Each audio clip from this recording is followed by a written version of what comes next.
Hello everyone, welcome to Andrea's Closet. I'm Andrea.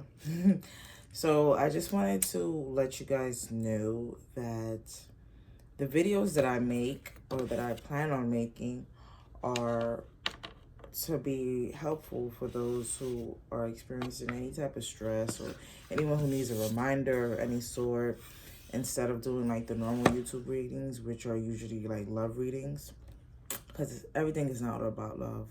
And sometimes we just need to hear or see or read something that'll help us just to get through the day or get through the moment.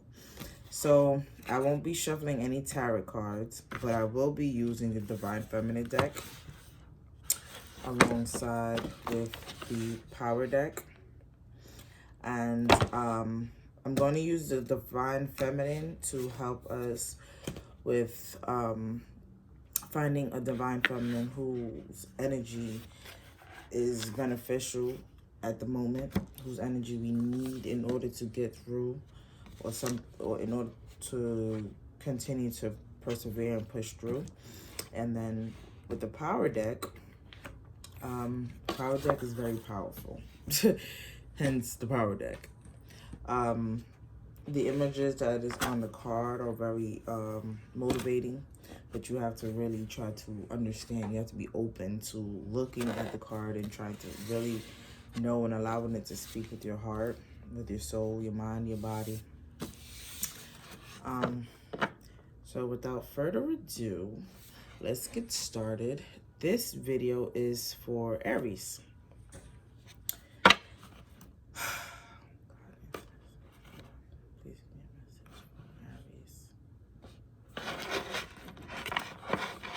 Please give me something that is very important for Aries, some type of information that they need.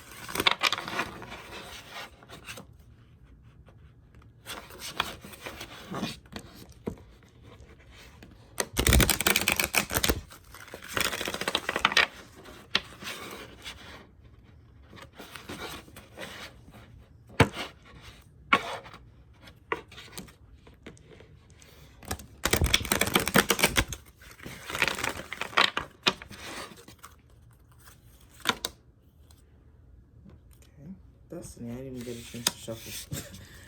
Just popped right out. And I'm the type of person, I like to have the cards pop out. I don't like to pull it off the top, especially when it comes to the Power deck, for the simple fact that the Power deck has images on it. And I want it to be more of, I'll feel better knowing that it wasn't something that I picked. It was something that God gave me to pick. So the card that popped out first was Destiny. Sorry, then. Camera, there you go. Destiny.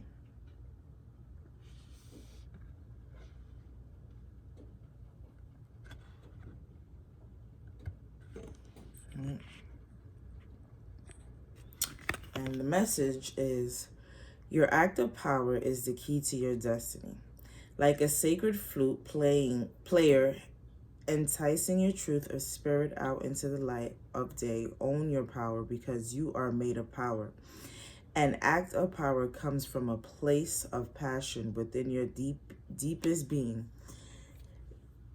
It is an expression of your totality of who you are in the world. To find your active power is to live your dreams.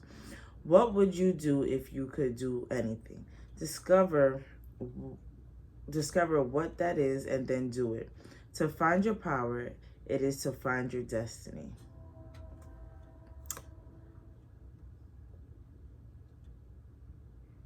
So I'll read that one more time. Your act of power is the key to your destiny. Like a sacred flute player enticing your truth of spirit out into the light of day. Own your power because you are made of power. An act of power comes from a place of passion within your deepest being. It is an expression of your totality of who you are in the world. To find your act of power is to live your dreams.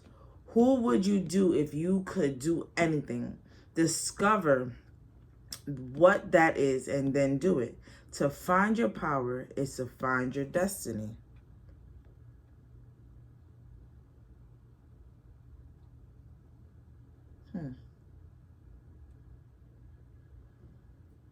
I love this because look at the picture. See this thing right here on the flower? That's not a part of the flower. I'm not too sure what that is, but it's not a part of the flower. It's like it's almost there for you to find it. You just have to like get yourself out of this rock. Because the moment you just step off of the rock and out of the rock, this is right here waiting for you. This is the answer.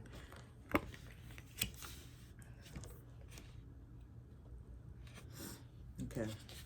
So I'm going to pick a card from the Divine Feminine.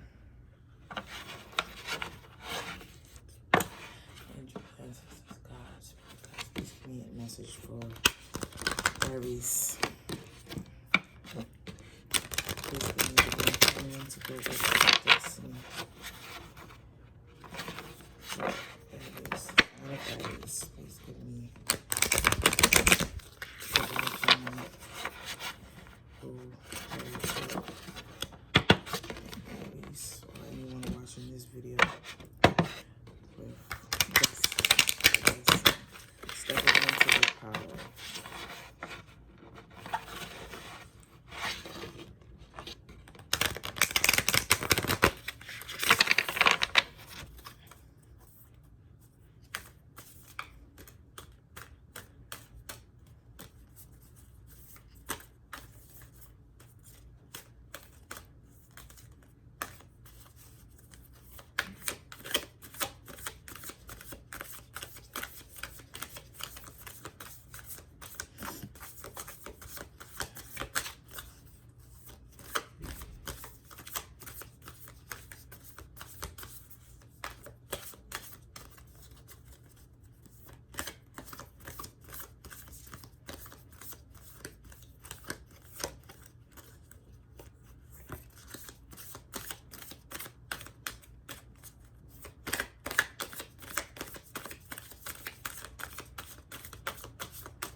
It popped out, hopped on the floor. Inanna, the queen of heaven and earth. I have nothing to hide. I see and accept all that I am. I love this card. I don't really remember her story, so I'm still going to read it. But I know that she is in India, I think. But either way, her meaning, the queen of heaven and earth. I have nothing to hide. I see and accept all that I am. That most definitely goes with the Destiny card. It most definitely goes with you stepping into your power, finding who you are in order to reach your destiny, in order to get to the place where you're meant to be. Let's see.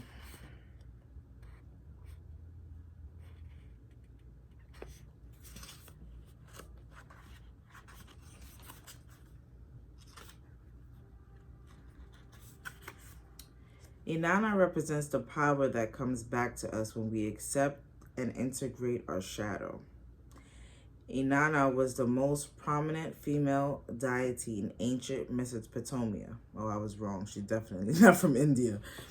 At the height of her worship around the Urk period, Templates and shrines dedicated to Inanna lie. The tigress, Euphrates rivers. Her name is Sumerian for Lady of Heaven. Inanna goes into the depths of her own unconsciousness to merge with her twin sister self. She becomes more powerful because she is no longer using conscious physic energy to keep her shadow or negative attributes hidden deep underground. She courageously descends and faces the aspects of herself that are hard to get to know. She's fully dressed and cloaked heavenly in the ego. Inanna is an invitation to get naked. She wants us to drop our defenses. She wants us to see how holy and sacred it is to be vulnerable. As above, so below. This is an alchemical adage that suggests heaven and earth are not so separate. It suggests that within us, deep down in the dark cages where we place parts of ourselves, the truths that exist there also exist right here on the surface of our everyday lives. So if we are exerting great amounts of energy to keep from seeing our shadow, it is actually playing a large role in our conscious life.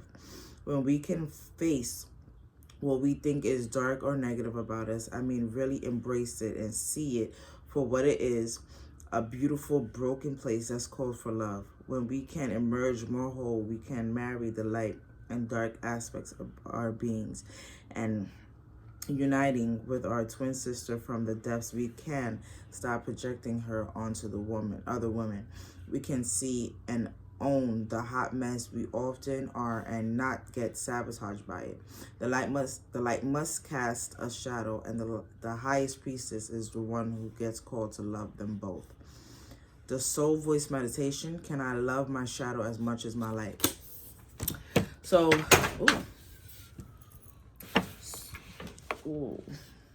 gotta edit that out. So when it comes to us loving ourselves and allowing ourselves to be who we need to be, a lot of the times we don't realize the things that we do or notice the things that we do in our everyday lives that affect us and kind of like sabotage. We kind of like self-sabotage in a way, because in terms of your shadow self, right?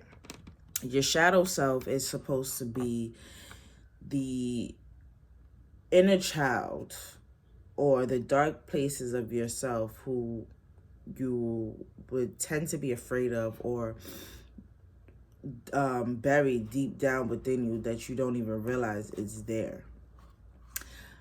For example, if a child is a very happy child and a very outgoing child loves to sing and dance and blah, blah, blah, and her mom comes home from a long, hard day of work and has a massive headache and is extremely tired and exhausted, and the child keeps singing and dancing and lollygagging and doing all these things that is just creating so much sound. And we all know when we have a headache, that sound, the noise levels of just the littlest things can just piss us off. And in that case, the mom turns around and yells at the child, "Oh, stop yelling, stop singing, you sound horrible, I don't want to hear it anymore, I have a headache," blah, blah, blah, blah. All right? The mom knows that she shouldn't have said all of the things that she said, but she did in the midst of having a headache. But doesn't realize that it affects the child in so many ways, because now that little girl, she doesn't sing anymore. She doesn't dance. She's always quiet, always kept to herself. She's just not who she once was. And as you grow older, she'll have problems with expressing herself. She'll have problems with finding her truest passion, with finding who she needs to be, where she needs to go. Think that the things that she like, she'll constantly think about, other people's feelings and motives, and nothing will be about her. So back to the shadow self. When you notice that you have these little habits and these patterns that either prohibit you from speaking to others, either prohibit you from getting up on time, going to school, doing anything. It's just shadow self. It's just like telling you or just working at you because it's one of those things where it wants to come out, but it can't because you have it buried so deep within. But the moment that you realize and recognize that you have, one, these habits, two, the situations that made you change from who you were as a child. Because a lot of times as we get older, we don't even remember anything about our childhood.